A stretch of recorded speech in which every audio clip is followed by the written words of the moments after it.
Cross Politic begins in 3, 2, 1.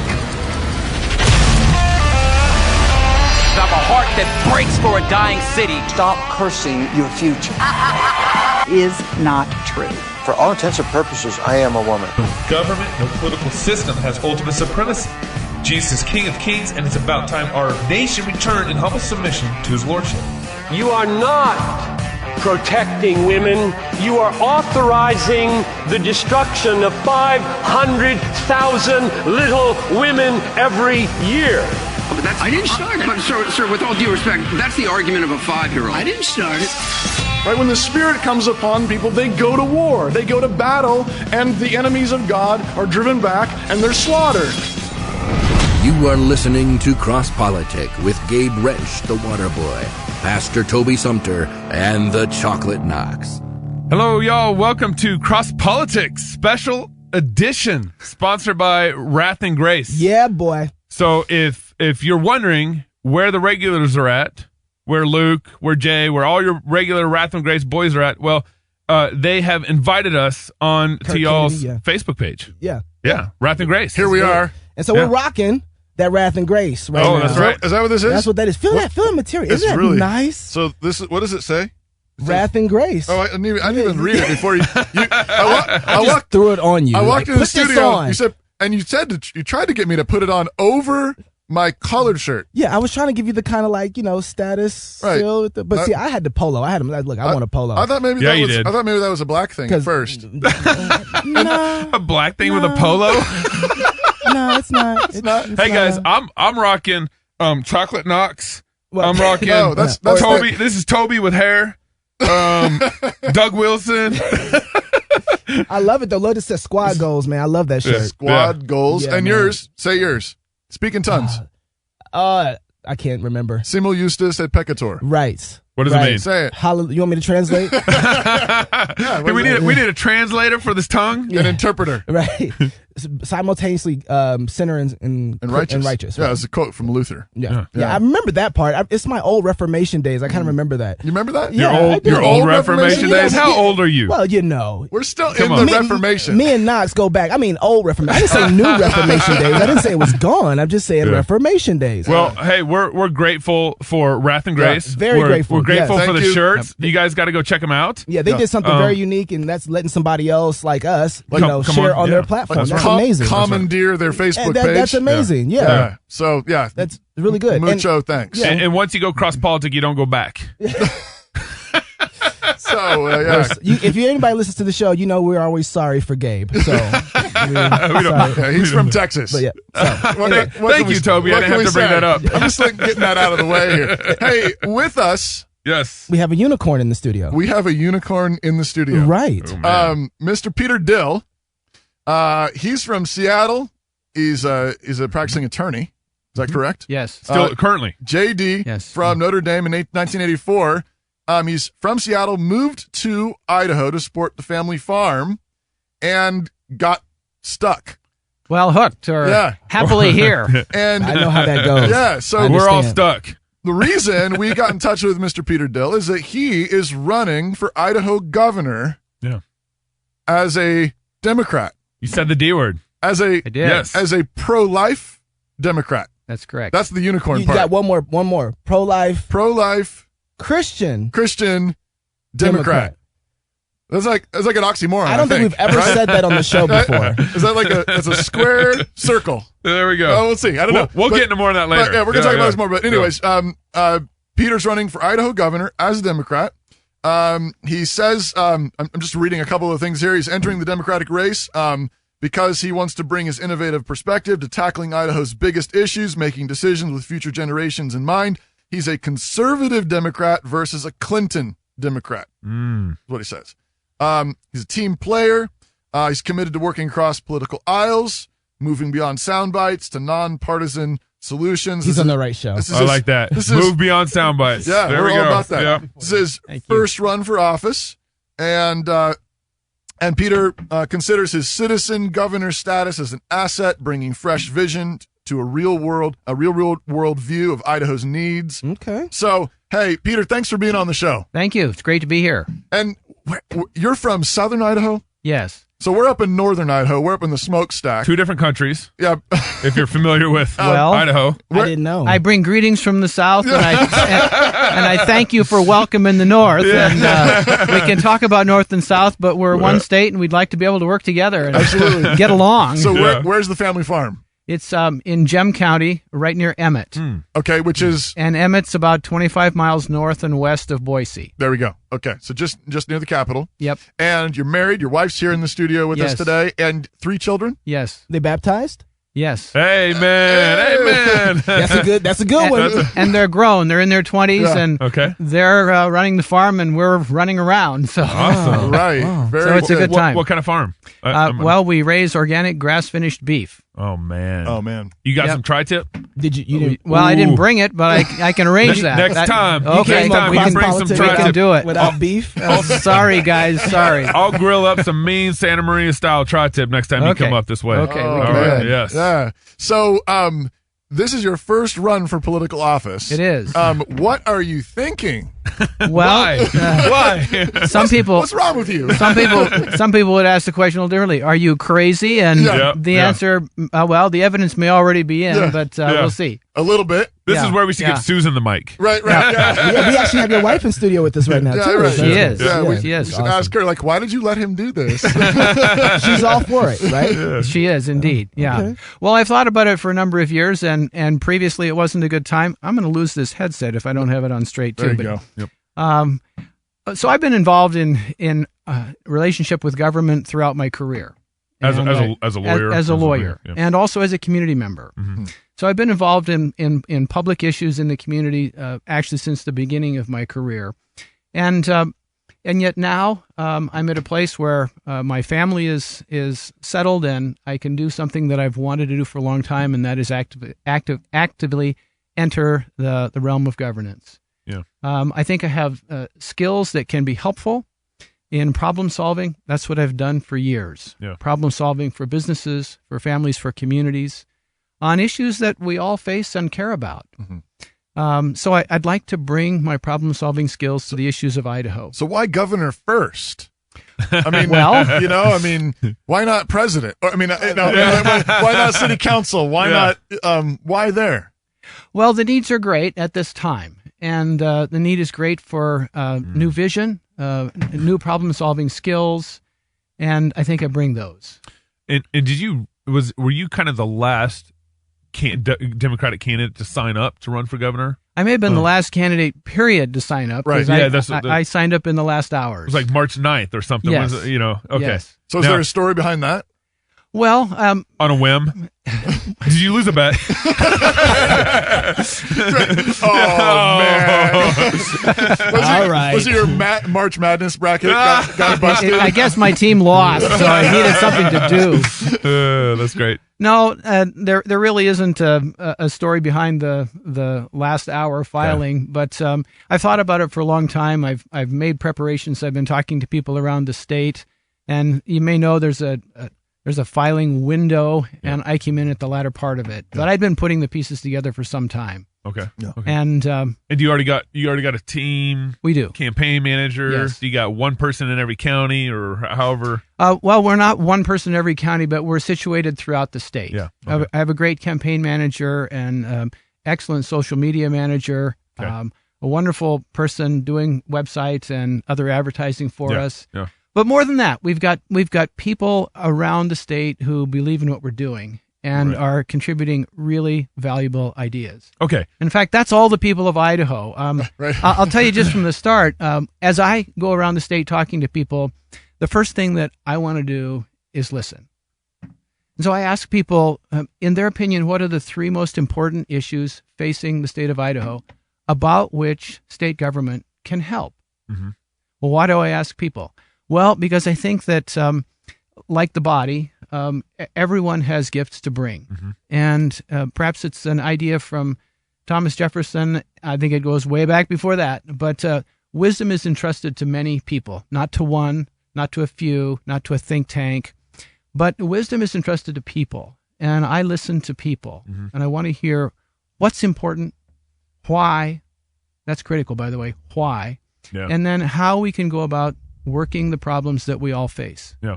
because things should not be broadcast from on high, dictated from someone other than the community. But we as members of the community should speak, and those in governance should listen. Yeah. And we need to listen to each other. Yeah. So you got great intentions, but Idaho never elects a Democratic governor. Well, I would ask you to read a little more history. Gabe. Give it to me. Give it to me. You're part of the team here. I wonder what they teach in schools these days. You don't want to know. You don't want to know. But I'll give it to you that it's been a while. Yep. So has Idaho elected a Democratic yes. governor before? The last one was back in the 80s, right? Yeah, 80s into the early 90s, I believe. Yep. Okay. Yeah. So it was and before that, there were other Democrats, and there have been prominent Democrats in Congress who have done excellent work. Yeah. But the Democratic Party is not the same now as it was before. Yeah. Mm-hmm. And it's not and it's not the same in Washington D.C. And California as it is in Idaho and in other places that perhaps are more sensible. So let's work those two out then. What's different about the Democratic Party now than it was then? And then what's different about the Democrats that are in Idaho now? Versus California Democrats or something. Exactly. Yeah. Well, because Californians are moving up here. Right. Which is actually don't a problem. look at me. I'm not from California. I don't know why you're looking at me. Hey, you. Yeah. You.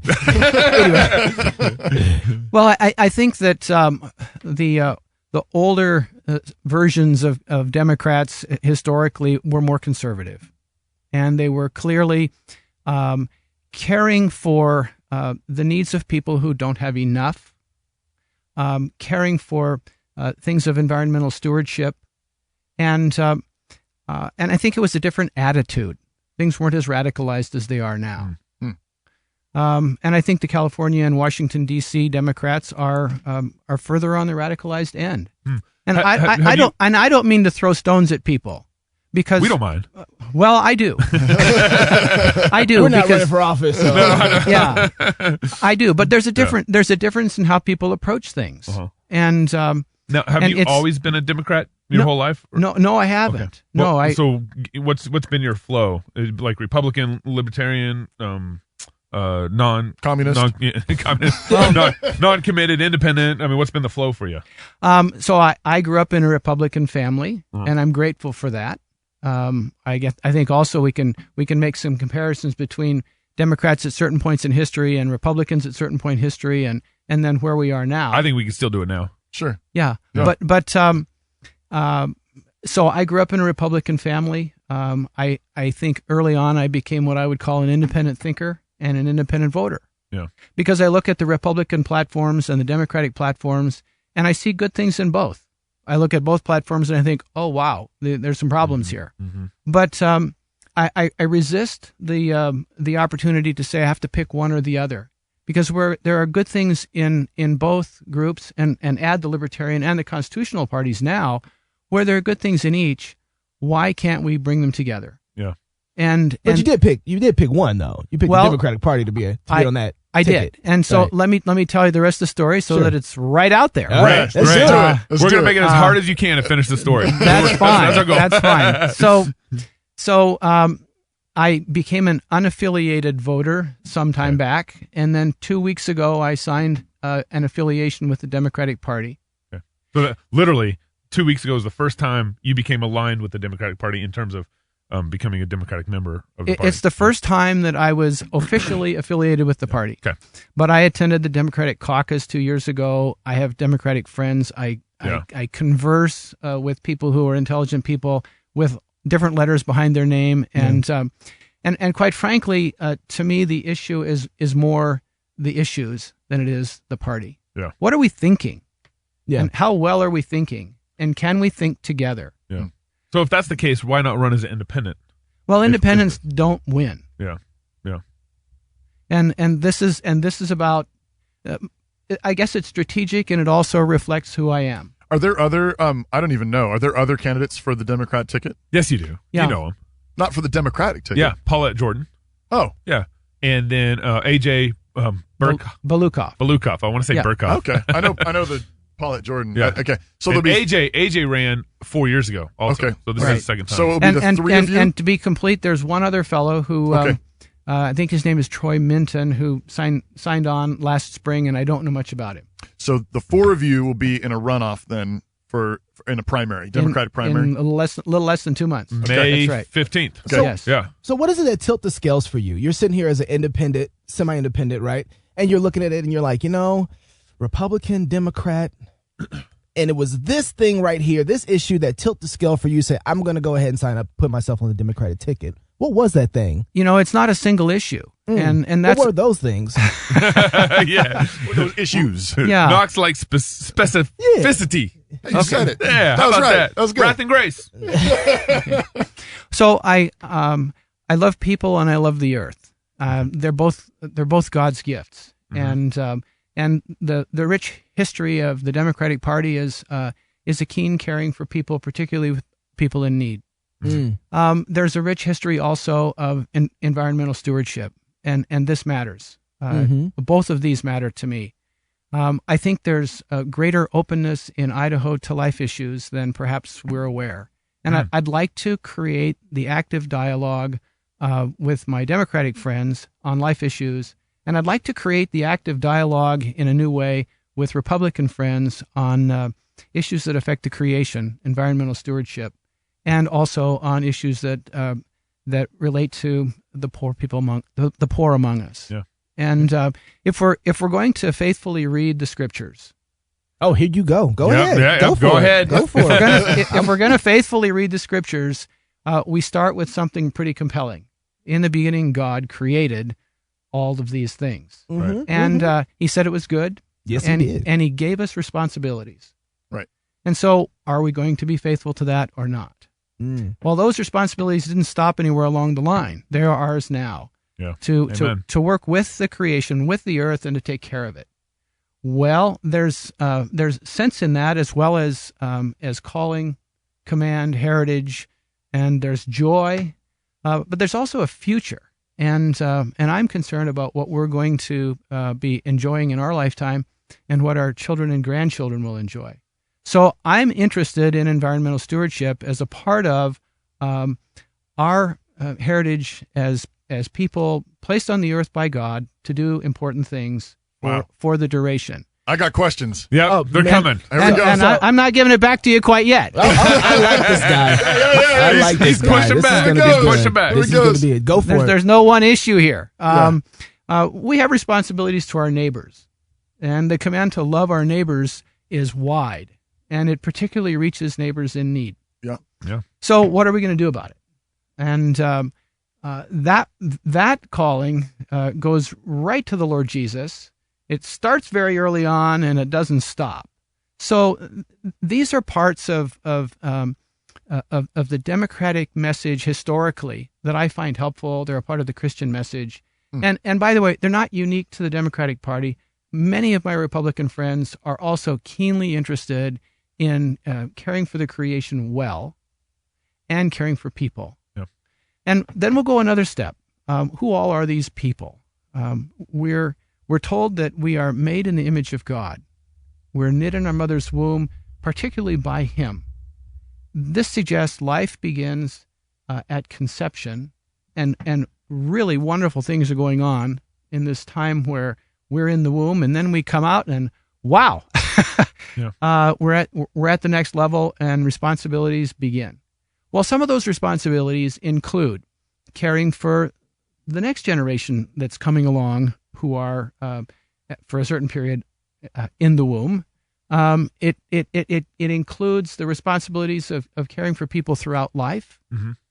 It includes responsibilities of caring for our aging parents, that they may have a dignified close to life. Yeah. And it includes the sharing of hope and joy and peace. These are all our wonderful responsibilities and opportunities. This is the work we're given. So I don't want to lose any one part, and I don't want to be focused on one thing when we should be focused on 3 or 4.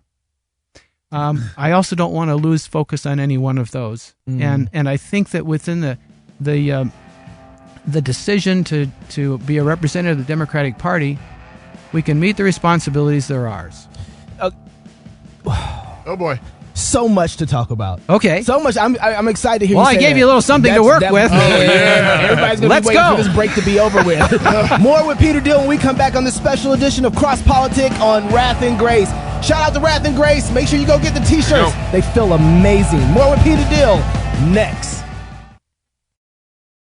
I'm Luke Walker with Wrath and Grace Radio and Wrath and Grace Publishing and Wrath and Grace Records and Wrath and Grace Clothing and Wrath and Grace Coffee. And that really gets at the heart of the matter. What is Wrath and Grace? We are a gospel-centered lifestyle brand seeking to exalt the Lord Jesus Christ in all that we put our hands to. You can wear Wrath and Grace with our t-shirts. You can listen to Wrath and Grace with our podcasts and our Christ-exalting hip-hop. You can read Wrath and Grace page after page with our books. And you can even drink Wrath and Grace.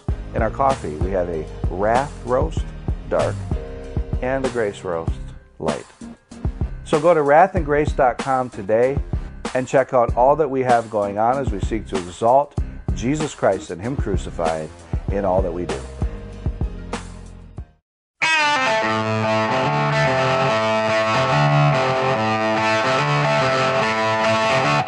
Oh yeah! Thanks, Gabe. Wake up time. Shock knocked. Yeah. Always does that. Yeah.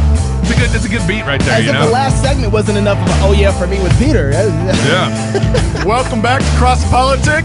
This is a special episode that's brought to you by our friends at Wrath and Grace.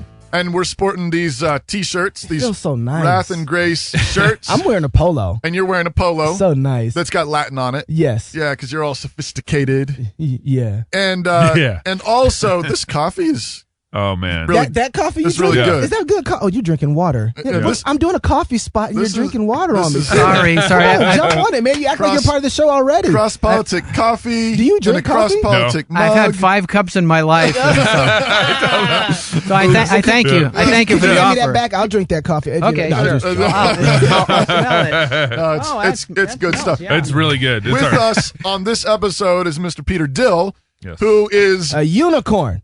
a very, very, very, very endangered species. I don't know. A pro-life Christian Democrat running for governor of the state of Idaho. Yeah. Whoa. Okay. Go, David. Go, Chuck. So when we left the last segment, I asked you what was it that turned you towards the platform of the Democratic Party to say, you know what, we need to be pro-life, we need to be caring about the earth, and the best place for us to proclaim that message is on the Democratic platform. Have you been watching the news? Like, they don't even like Jesus anymore. They're not Christians. They're not even pro-life. They're about, I mean, come on, man. You've seen CNN. You've seen all the fake news stuff. How is that the best platform for you to say, yes, Christian, absolutely. Pro-life, absolutely. About the earth, yes. Really? I would think you would have way more friends in the conservative side and say, you know, I'm just not as conservative as you guys, but I'm not as liberal either. And the platform gives me the ability to be pro-life, about care for the earth, and Christian. Well, the CNN reports are not all about Idaho. That's true. That's a beginning about point. Idaho, huh? That's a beginning point. Okay. Good to know. Has Idaho ever been reported on by CNN? Well, a couple times. Yeah. And secondly, I think people in Idaho are more open-minded to the issues that we really need to talk about. And I am not suggesting that all Democrats are pro-life. They're not. Sure. Very, very few of them are. Well, do you have a poll?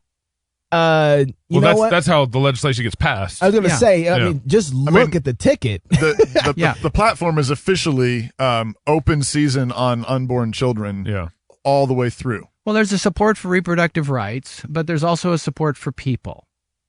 And yet, When you say, wait. and yet, as I said,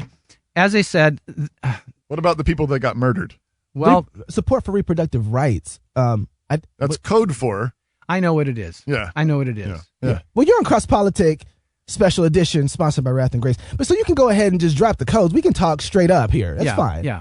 So this is one of the areas in which I would like to increase dialogue. Yeah. We need to talk about the needs and the rights of the unborn. Yeah. Do you think, this is an honest question, and I'm not trying to, Sure.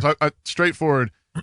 Do you think that the Hillary Clinton style Democrats want any kind of conversation on these issues? And I'm talking about across the board, not just, there's the abortion issue, there's the sodomy, homosexuality issue. Right. There's transgender stuff, and the government enforcement of all of those things. Right.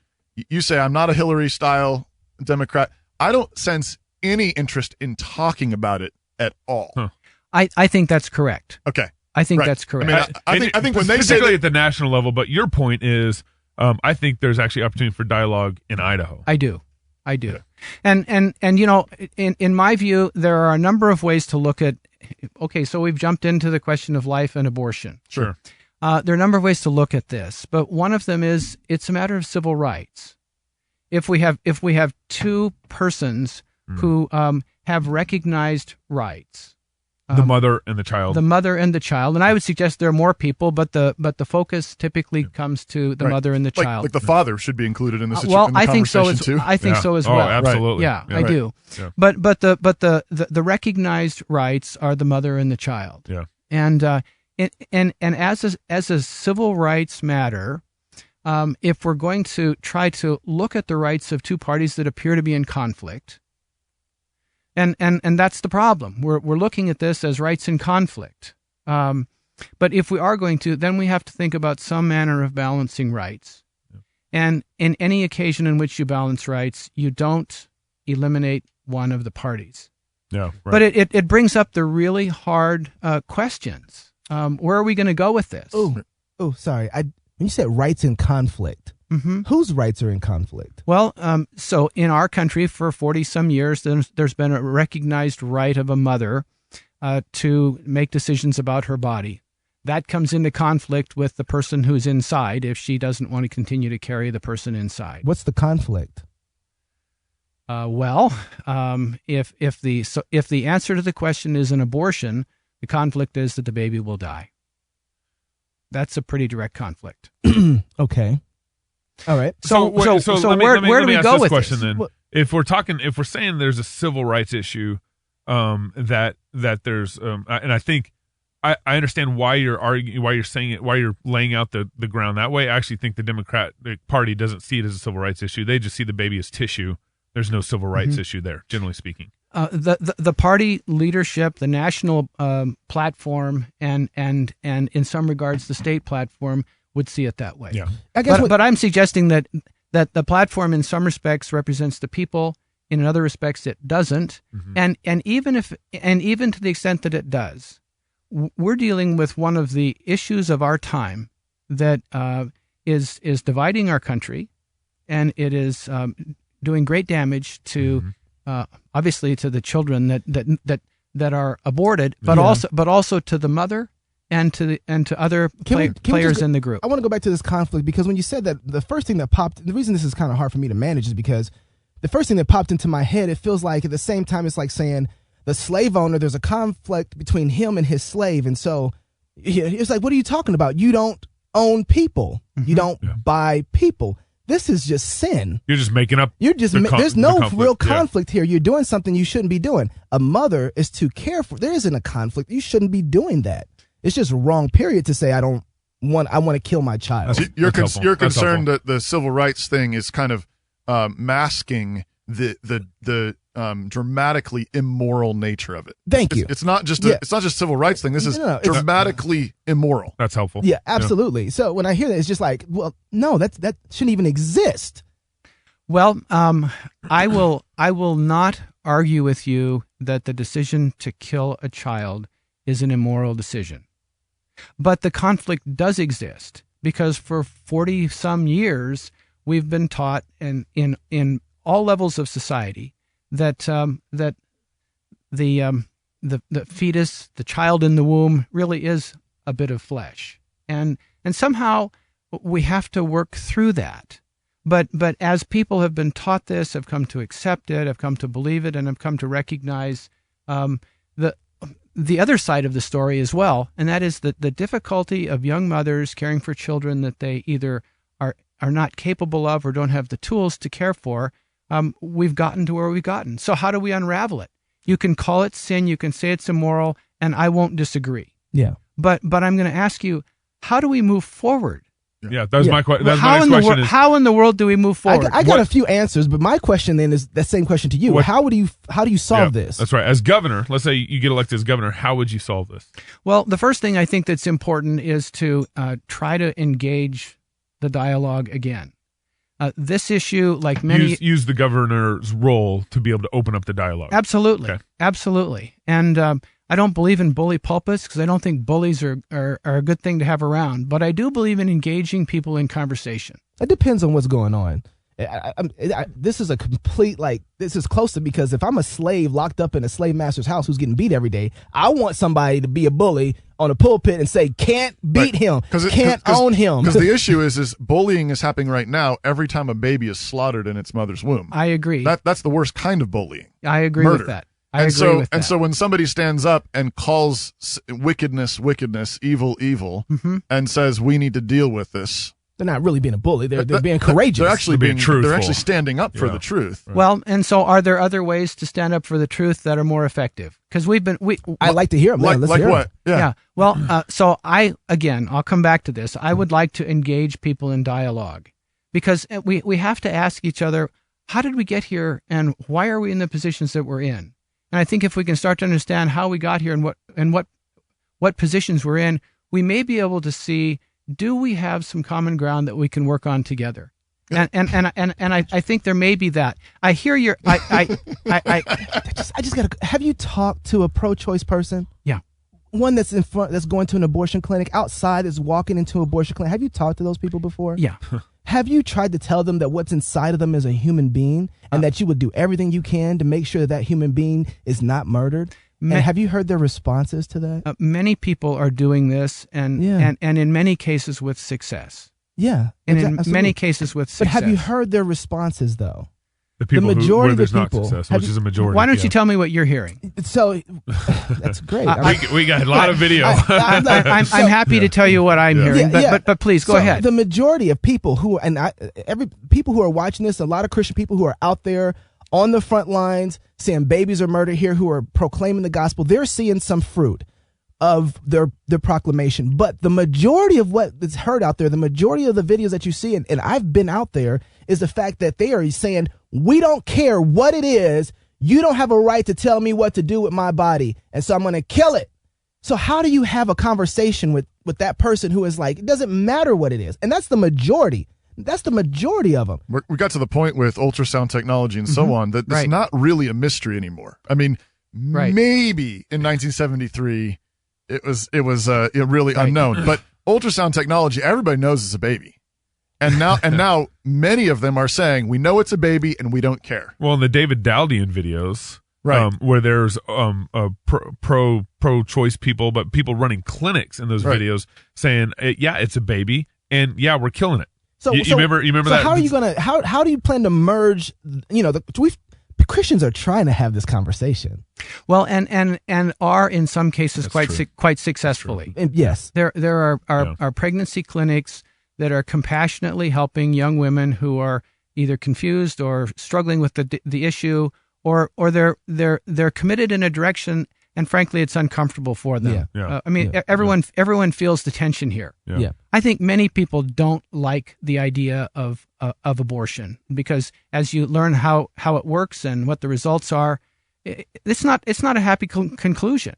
So where do we go? There's the route of compassion. There's the route of coming alongside and helping people, and in a winsome way, suggesting that there's another way to go.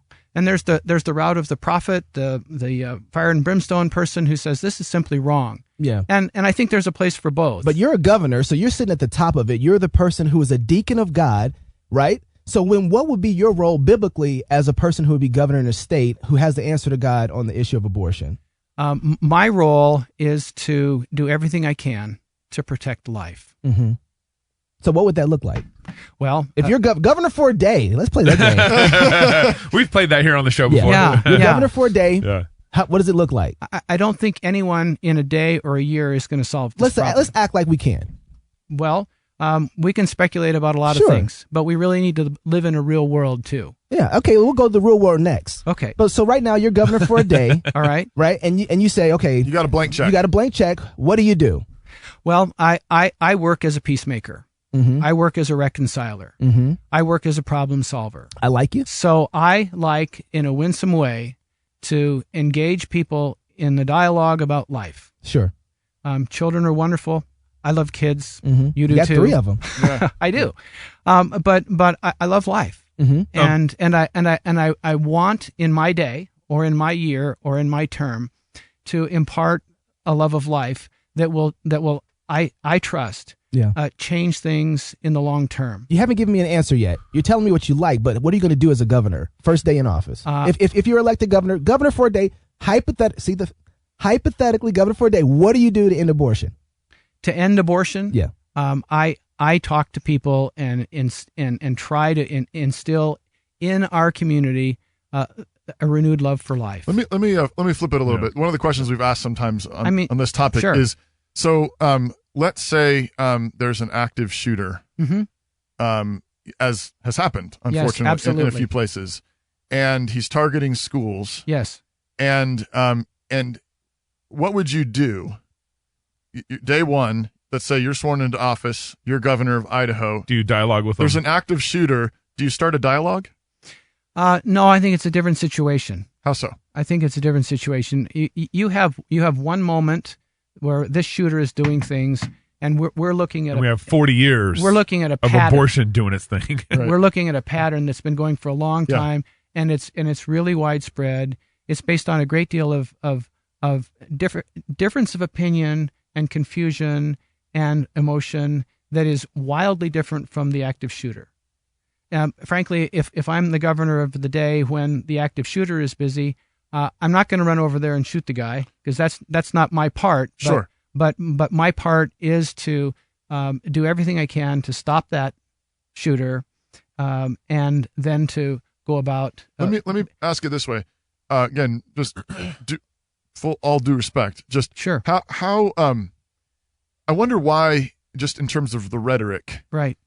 You wouldn't say, if I were governor for a day, I would do all in my power to end abortion. You haven't said that line yet. I'm not saying you could. Right. I understand the realities of the messy, 40 years and all so on. But when you say I want to start a dialogue, okay, it just doesn't sound to me like we're going to make very much progress. If I'm a slave and I'm looking for somebody who's going to free me, I'm not voting for you at this point. Well, you know what I mean? He wants to start a dialogue with my master. I want you to say, Knox, you know what? You shouldn't be enslaved. They shouldn't be buying you. And when I'm governor, I'm going to do everything I can to make sure that you're not enslaved anymore. We can recognize that you can only do as much as you can do. Right. I'm not saying, will you go personally to every single abortion clinic in Idaho and stand in front of it? And I'm not saying that, but I'm saying as governor, would you be willing to say something along the lines of, I will do everything in my power to end abortion? Absolutely. Okay. Absolutely. And I'm sorry if I left any doubt on this, but you asked me what I would do, and I went directly to steps, not a lofty statement. Sure. But I went to steps. And I'll just say that prophets need to go to lofty statements. When we're in a culture where we've been sinning against the unborn for 40 years, that we should start with the lofty. Actually, I think the lofty. I think the prophet's statements have been given. I think the prophet's statements have been given, and in many cases, people haven't heard. And that's why I would suggest we need to start talking to each other and bring each other into a conversation about what's important. And this is true on a number of issues. Yeah, I want to come back to your slaveholder question as well. I really do. I think we should. Absolutely. Okay. More cross politics when we come back. It's getting dicey. The unicorn is taking off his tip here, and he's about to go and charge at me. More cross politics. Grace. We come back. Wrath and Grace. Don't hit me. I won't. Don't hit me either. What's good, everybody? I'm Omri, lyrical theologian and recording artist at Wrath and Grace, also co-host of Wrath and Grace Radio. I'm sure you're being informed and encouraged by what you're hearing. Thank you so much for listening to this episode of Cross Politic. I want to encourage you all to check out Wrath and Grace Radio as well. You can find us on iTunes or your favorite podcast catcher. or you can go directly to the website at wrathandgrace.com. On Wrath and Grace Radio, you'll hear current cultural commentary married with age-old Christian theology, all informed by God's wisdom in Scripture, and we have a lot of fun along the way having those discussions. So check us out. Thank you for listening. We hope to see you all soon. Grace and peace.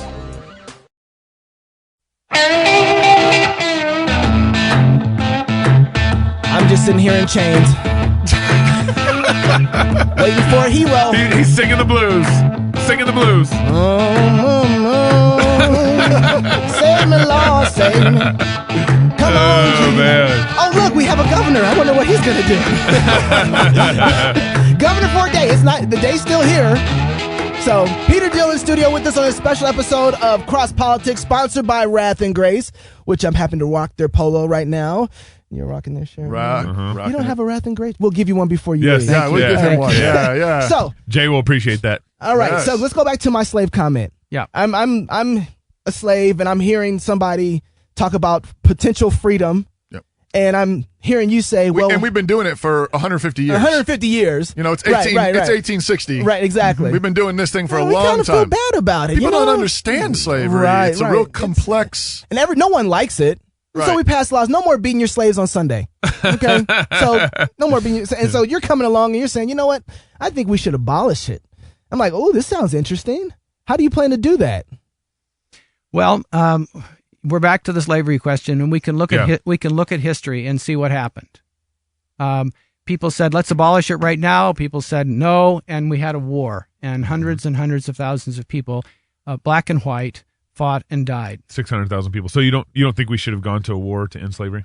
I'm not saying that. I wasn't in the shoes of the president at that time.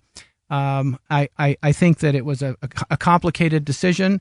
It was a decision that had its great griefs because hundreds of thousands of people of all colors died. Mm-hmm. Yeah, and it was a miserable way for a country to solve its problems. Yeah, and ultimately, in a very unpopular act, President Lincoln signed the Emancipation Proclamation. Unpopular with some people, very popular with me and others. Yeah, but the proclamation didn't solve the problem. The war went on for years longer, and hundreds of thousands of people, as we say, died miserably. Right. Yeah. So what's the solution? Well, the solution has several parts. It involves the clear statement of truth. Where do we need to go? And then it involves a dialogue to try to get us there. So the clear statement of truth, meaning what's right and wrong here, and then how do we eventually get to what that truth is in our society? Okay? And how do we work the truth out? Okay. So do you think a Republican would ever say, okay, maybe I'll be a little woman's right to choose? Do you think a Republican would ever lean that way? Sure, many of them do. They're pro-choice Republicans. So many of them do. Yeah. So I mean, the ones who would vote for you think they would lean that way? I don't know. I would like to see because if you're pulling people from both sides, you're assuming somebody's going to come a little more to the middle here, and they're going to come a little more to the middle there, and we're going to compromise somewhere. Is that what you want to do? I'd like to bring people of conviction from all sides to work together, okay. I want to be clear that I'm keenly interested in drawing in people who are concerned about the creation, who are concerned about environmental stewardship. Here's why this is important, though. Because to me, if you can't understand the life issue, then how do you understand the earth?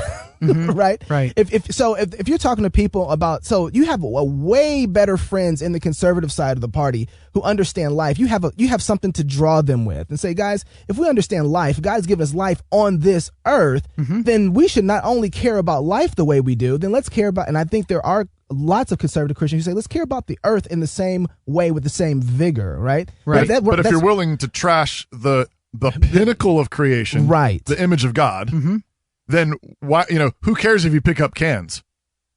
I mean, you're trashing the most glorious part of God's creation. You're straining gnats, swallowing camels. It seems like that because a lot of Democrats, like, the care for the earth, I think, really is a kind of pharisaical thing. It's like, we murder babies, but at least we, cared for the endangered species, whatever bird of. We saved the elephant. Did we?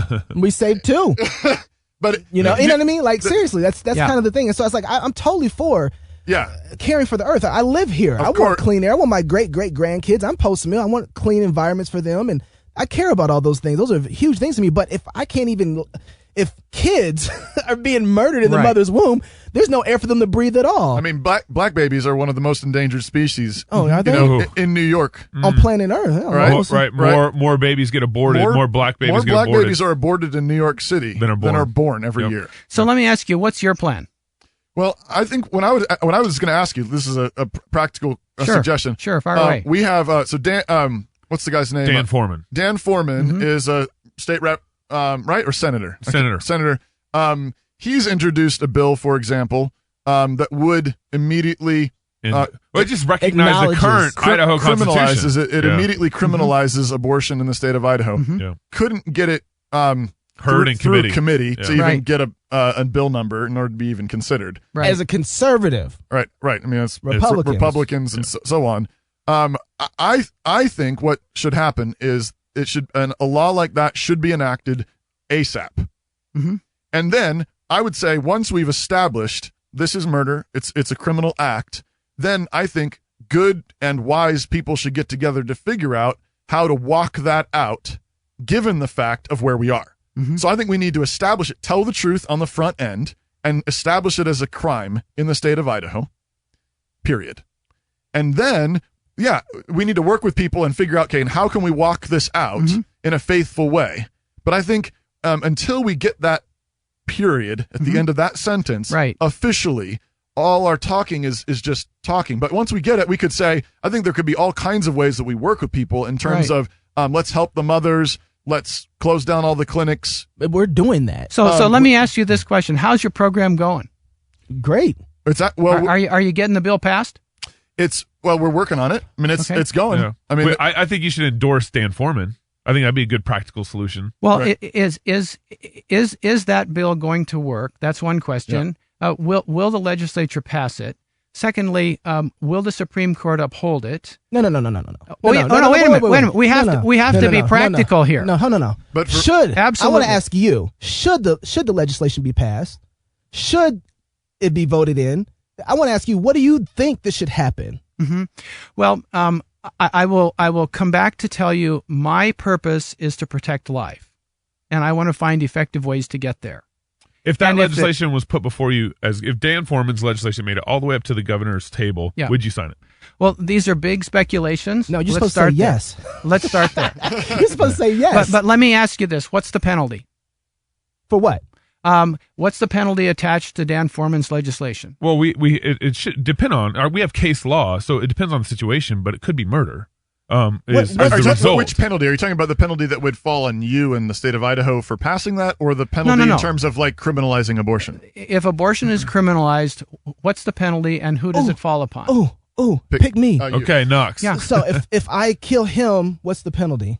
Well, the penalty comes to you, right? Right. And if he helps me kill him, what's the penalty? Comes to both of you. Okay, so then what do you expect to happen to us if we commit that? But in this country, the laws are written based on the degree of intent, the penalty, and the penalty follows. That's what case law follows that. Just so you know, this is one of the questions I had as we've been working through this over the last couple of years. I've been a little bit concerned of a couple of places where I've seen this rhetoric that doesn't seem to account for degrees of intent. So first degree, second degree, third degree manslaughter, all the rest of it. Right. So I asked about that actually, and we had a Texas attorney on here not too long ago who had looked at the Idaho state code, and he said this is based on his perspective, right? But he said that actually all those degrees of intentionality are already written into the Idaho code and accounted for, such that if abortion was criminalized tomorrow in the state of Idaho, we'd have a way to deal with all of those degrees are in fact actually in place already that would take those kind of things into consideration. Because I agree with you completely. The situation where the boyfriend completely coerced the girlfriend into doing it. That kind of thing needs to be taken into consideration. The doctor lied to her or whatever. Lies and all that kind of stuff needs to be taken into account. I think it's very important that we uphold full biblical justice on this, which means things like recognizing degrees of intentionality and knowledge and so forth. I'm fully on board with that. And if we're going to talk about biblical justice, in your view, where do justice and mercy meet? How are you going to read the Lord Jesus' behavior when the woman caught in adultery was thrown before him? Yeah. Where are you going to go with that? Well, the woman caught in adultery, Jesus is actually upholding biblical law. He asked for witnesses. He asked for witnesses. Where are your accusers? Where are your accusers? And what happened? One by one left the room, starting from the oldest because they got it first, and to the youngest and left. So Jesus wasn't not upholding biblical law. He's actually upholding it in that situation. So if she had accusers, then he would have a case to judge. Well, people left. No one could throw the first stone because none of them were innocent. Because one of the guys was probably sleeping with her. Maybe, possibly. Maybe. But his response was to quietly kneel beside her, I think, or at least kneel in the presence of all the accusers. He's writing in the sand and he's waiting. So you would have a law with no bite. That's not true. That's not true. Okay, so then how would you, if we still haven't gotten to whether or not you would sign this bill, and if you did sign the bill, we can work out, I want someone to say it's wrong, let's make it illegal, and then let's work out how we apply the law to it. But I still, it's hard to try and pull that out of you right now. I'd say we had this conversation with several Republican governors when they came on the show. Yeah. Right. So and also as a deacon here to exercise justice, to punish evildoers, like this Romans 13, right? You punish evildoers, right, and reward good. That's what your office is if you're elected governor. So your job mostly is to say, if this is wicked, we punish it. If this is good, we make sure that it has a chance to thrive. And the flip side, of course, is I know that I think what you're getting at is compassion for mothers, compassion for those who are caught in tough spots, which we are fully agreeing with. Absolutely, amen. We need to have compassion where there needs to be compassion, but the compassion, I think, needs to begin where the offense is the most severe. The offense that's most severe is that little children are being dismembered in their mother's wombs. I understand and that. So that's where the compassion, so you say justice and mercy, amen. And so the mercy needs to, first of all, be defending these little ones who don't even have a chance at life. Granted, that shouldn't be isolated just to them. It needs to include, if it's real biblical mercy, that it includes, it's a holistic biblical mercy that includes families and mothers and everybody. And doctors and Yeah, and frankly, in some of the abortion laws, doctors are exempted. So where are we going here? Well, but my question is, many people, and I will include myself, are proclaiming the rights of the unborn. Yeah. Which is amen. Thank you. Well, you're welcome. Thank you, seriously. And I jumped in with this question about where would I go, and that's practical steps. But let's step back. Let's step back and say, what do we proclaim? We proclaim the value of life, the sacredness of life. We proclaim Jesus. Oh, absolutely. Yeah. But what we proclaim, who we are as people, and what our rights and responsibilities are, and indeed, we proclaim the lordship of Christ in all of life. Amen. You can say that again. Amen. Well, we proclaim the lordship of Christ in all of life. Amen. And yet we don't enforce that in other people's lives. They have to come to it. And so we proclaim it indeed, and we live it indeed.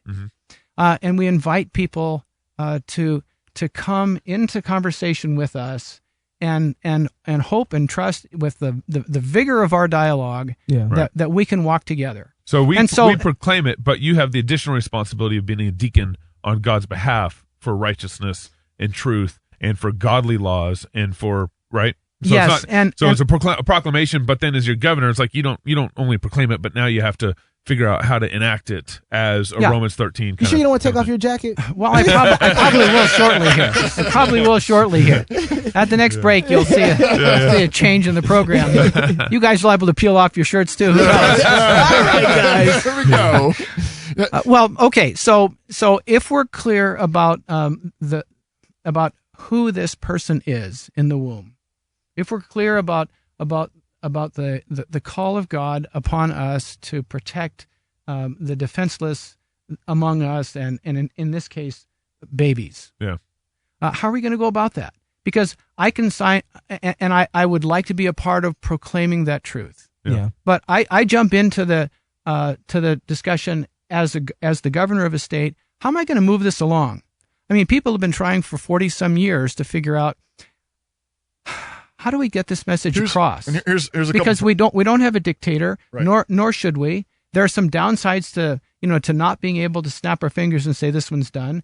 But we work with people, right? And that's not to say that everyone's right on this, but we still work with people. Of course. Now, for 50 years, almost 50 years, 45 years, whatever it is, there's been, I think, a lot of attempts at sort of trying to eat away at the abortion law. So we limit it certain months, 20 weeks, all this kind of thing. Yeah. And I'm basically I'm cool with basically let's, as much as possible, let's limit push it. this ball down the field. Keep pushing it down the field. So Right. I'm not against that.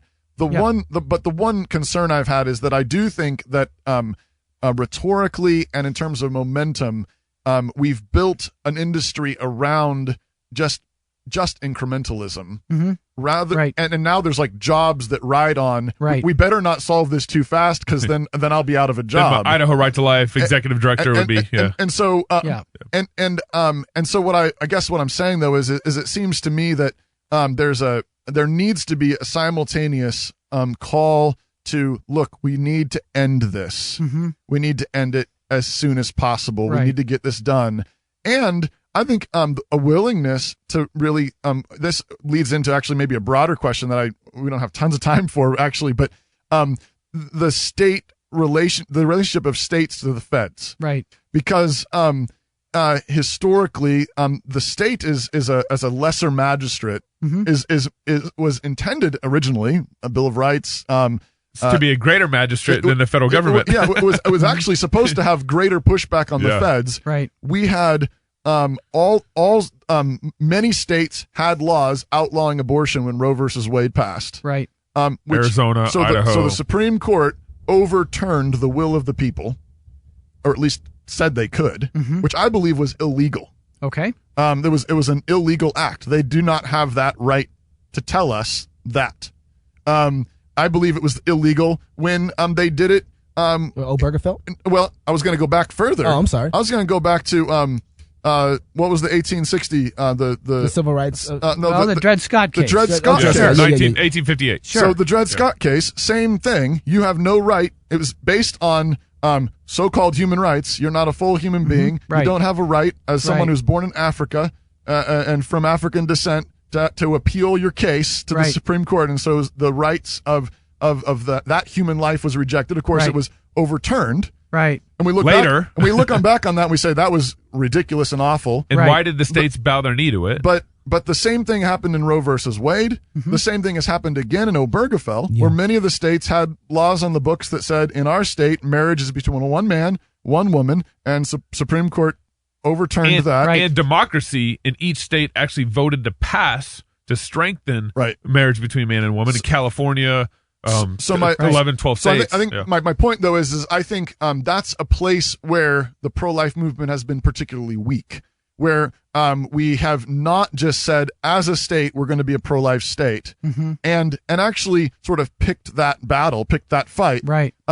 and not being willing to play by certain rules. Now, I think you say that, and everybody says, well, what do you want, another civil war? And I'm going to say, well, hold it. We're not in the same place. I think the likelihood of it coming to that, it seems very, very slim, and I'm against it. For the record, I wouldn't want to go another war. I wouldn't want to go to war Good. over it. So I'm not. You wouldn't go to war over it. Then his problem continues. No, actually, not as things stand currently today. I wouldn't go to war over it. Why wouldn't you go to war over it? Because I think that we need. There's biblical justice. The just war theory has a number of criteria that's part of the historic Christian tradition that requires it. I think there is a moral case to be made for it, but there's other criteria which would include support of other civil magistrates, the feasibility of the war. There's a number of other things that go down the list. The potential outcomes that go into deciding, okay, it's a just war. But this is why I think that the abortion clinic bombings and shootings, they're all wicked. You don't support those. I don't support those at all. No, I don't support them at all. But I do think that what we need, though, is we need a groundswell of people saying, but for us, we will not do this anymore. We will not murder our babies anymore.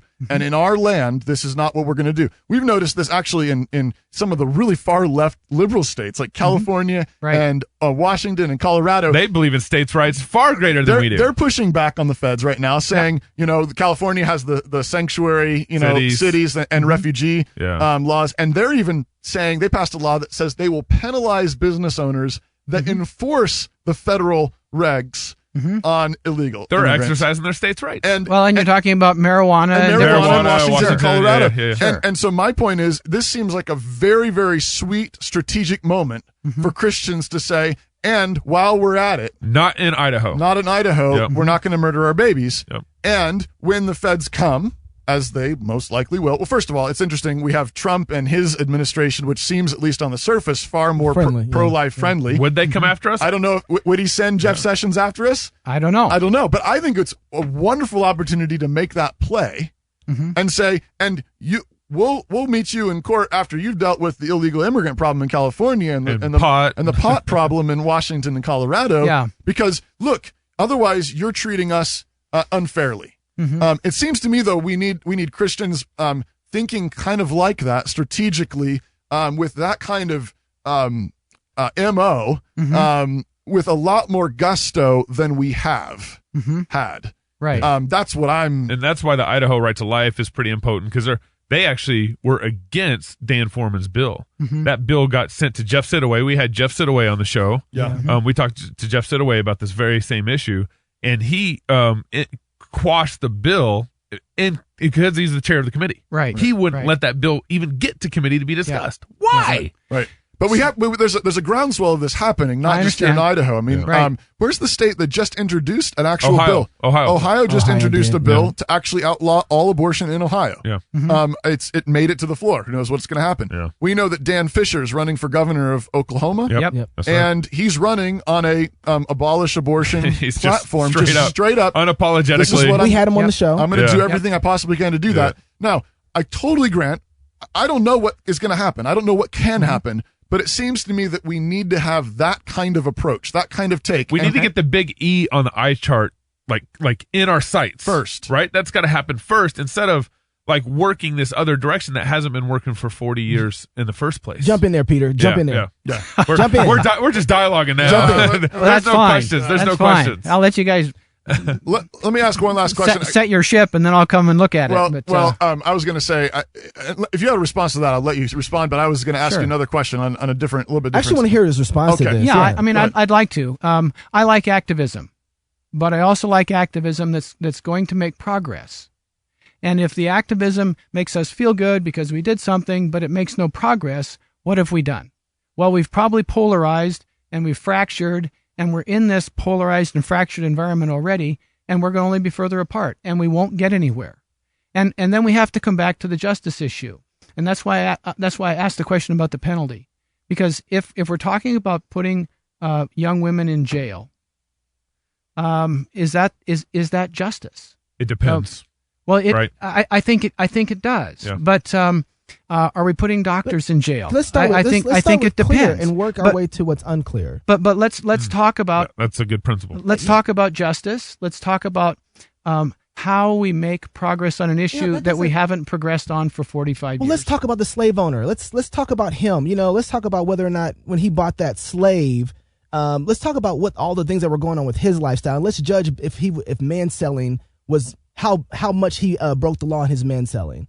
And in the same way, let's start with the clear. You should not buy men. You can't sell men, right? Right. You can't kill your baby.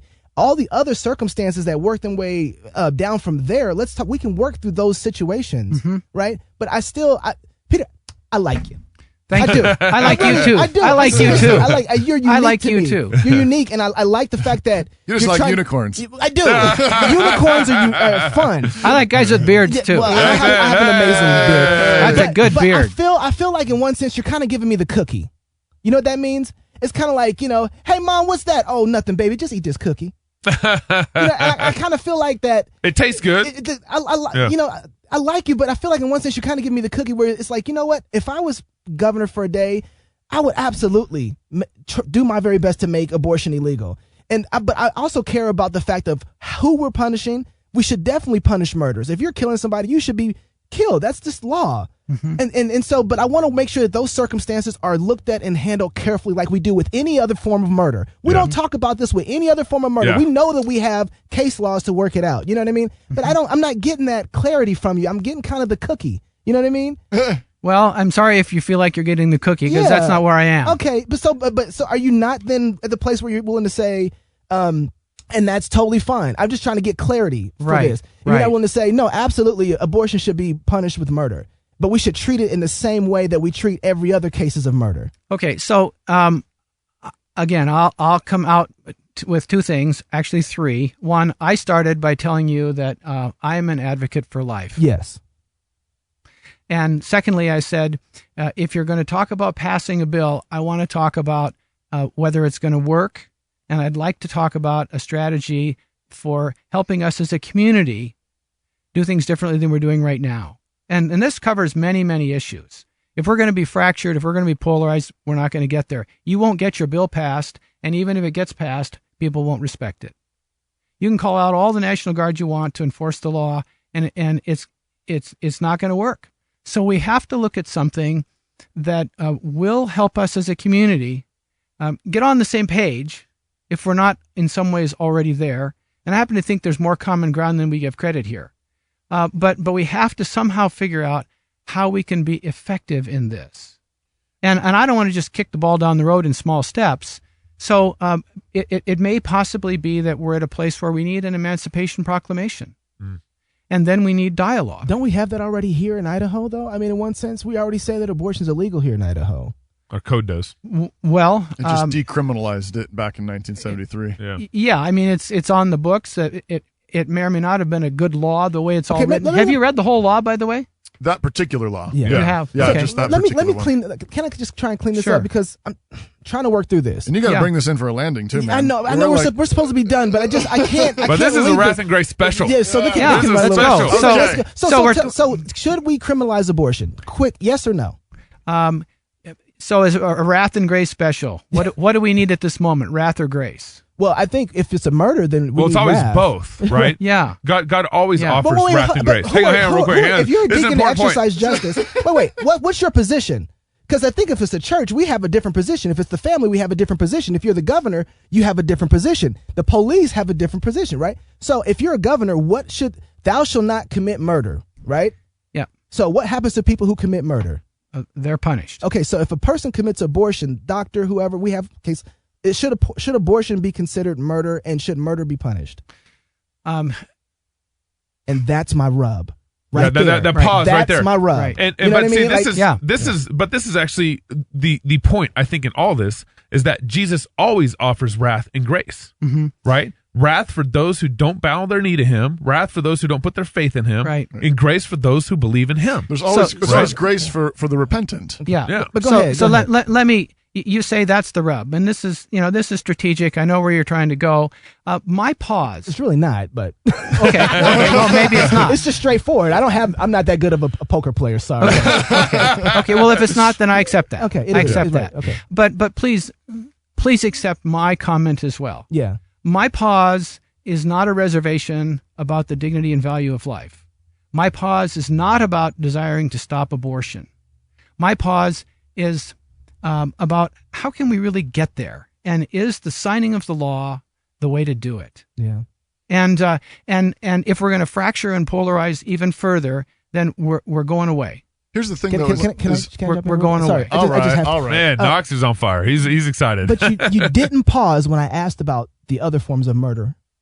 Why did you pause here? All right, I'll answer that.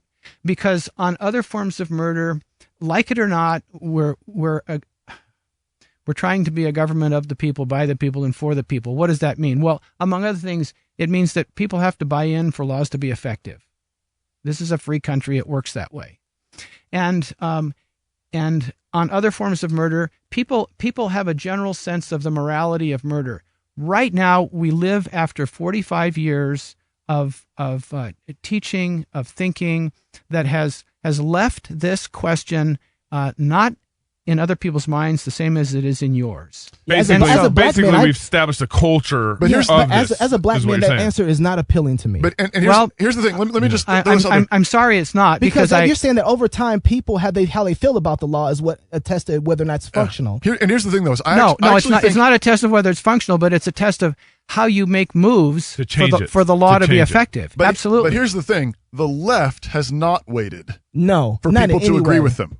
Right. They have not. Right. Obergefell's a good example. The vast majority of of Americans were against abortion. Right. At Roe versus Wade, and the left. The Supreme Court, not just the left. Yeah, I know. It was a Republican Supreme Court. Yeah, we're guilty on that one. We're totally They gave us this, and I believe that what happened was they enforced their morality on us. Yeah, and made us eat it. And because of that, because of the way they were willing to evangelize, quote unquote, us with their view, we are in the mess that we're in.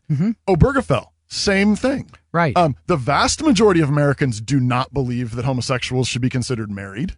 The vast majority of Americans believe that marriage is one man and one woman. And yet here we are. And here we are. Right. And we're tail wagging the dog. And we're losing the battle. We're losing. But let's turn this around. There have been polls and studies to try to figure out where are the majority of Americans on the abortion question, and there's a wide range today. Yes. But in 1973, the laws on the books indicate that the majority of Americans. But we live today. We don't live then. Right. But my point has to do with the feasibility of laws, though, because you were saying we shouldn't pass laws if the people won't respect them. There are times to do that. I think we should. I'm just saying, if God says, though, that this is the case, we should pass the law and trust him to work it out with due process and due diligence and full justice and so forth. But that's the pattern that we see. The historic pattern is they pass a law, and then over time people actually come to kind of accept it. Why would we not do the same thing, especially when there's something so clear? Yeah. I'm not saying we should do that on some kind of obscure arcane thing. Right. Murder. We're talking about something simple. I'm talking about life. I'm just talking about life. Right. Okay, go. We'll give it to you. You'll wrap it up. All yours. Take it. Say, we're gonna shut up after this. Okay. You just go, Peter. Give it to us. Well, we'll see whether that really happens because everybody's. I'm shutting their mics off. Everybody's energized on this. Everybody's energized. Yeah, go for it. I'd like to solve the problem today. I don't think signing a bill will do it. I don't think it'll get through the legislature.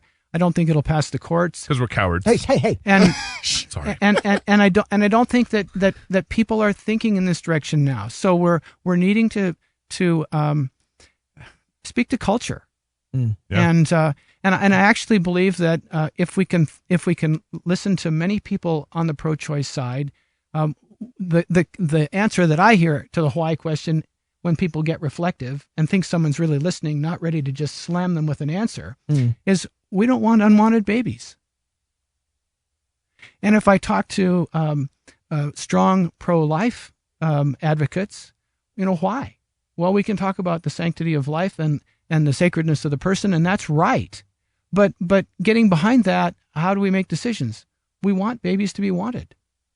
Well, these are two sides of the same coin. Maybe there's some common ground here that we haven't really explored.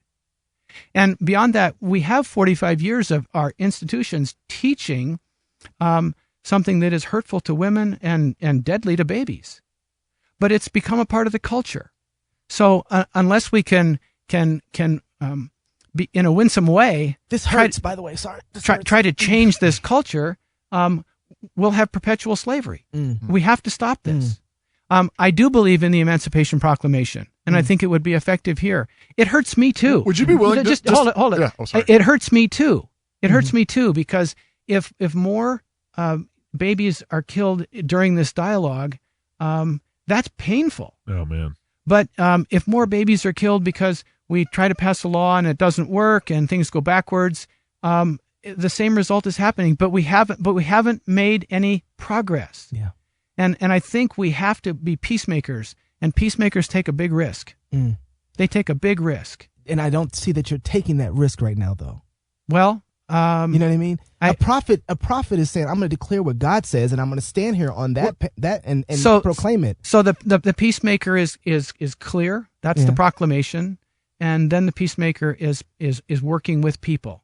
And I think we have to do that. Short of actually, let's take the legislation off the table. Just as a, Okay, I mean, I'm supportive of it, but just for the sake of the conversation, what about just? By the way, if it was the right bill, if it's the right bill, I would do it. Keep going. But it needs to be the right bill. Yeah. Well, in my opinion, the right bill is the one that completely outlaws it. But but I would say this: what do you think about just? Like you said, Emancipation Proclamation. What would about just every time you got up to speak, you reminded people that Idaho is a pro-life state and we do not believe in abortion. Would you be willing to do that? So you're not signing any laws. You just say, remember, Idaho is a pro-life state. Abortion is evil. We love single moms. We love we love the children. They're welcome in our state. Our state is a pro-life state. Would you be willing to just make that a regular part of your message?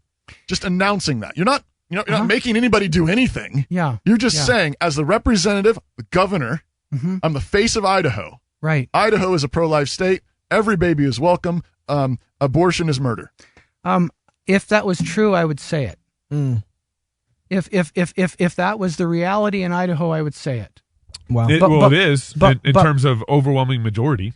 Well, and our state law actually says that abortion is murder. Okay, let's talk. Go ahead and wrap it up, and then I'll. Okay. So, if that was a true statement, I think it would be an appropriate thing to say. Yeah. If it's not a true statement, then what I can say is, I can talk about the direction that I am leading this state, and it's in a direction of life. It's in a direction of creation stewardship, and it's in a direction of serving the needs of our poor people, along with remedying the problems of education and healthcare, and that's a whole other trying to provide good opportunities for jobs, and then we're gonna have to talk about guns, and we're gonna have to talk about other things. If you're capitulating on life and how we actually enact that law, then I don't understand how you can address those things and not capitulate as well. Okay. You know well, what I mean? I resist strongly the capitulation comment. Okay.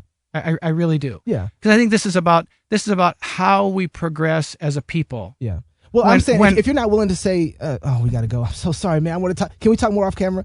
Maybe. We can, but I want to push back on the capitulation issue. Yeah. Because that's not the case. Okay. I'm looking for an effective strategy to move forward to protect children. I'm not looking for a way to make a big statement that doesn't get us where we want to go. I know how to protect children. So I think Peter. I know how to protect children. I think make it illegal and then punish people who do it.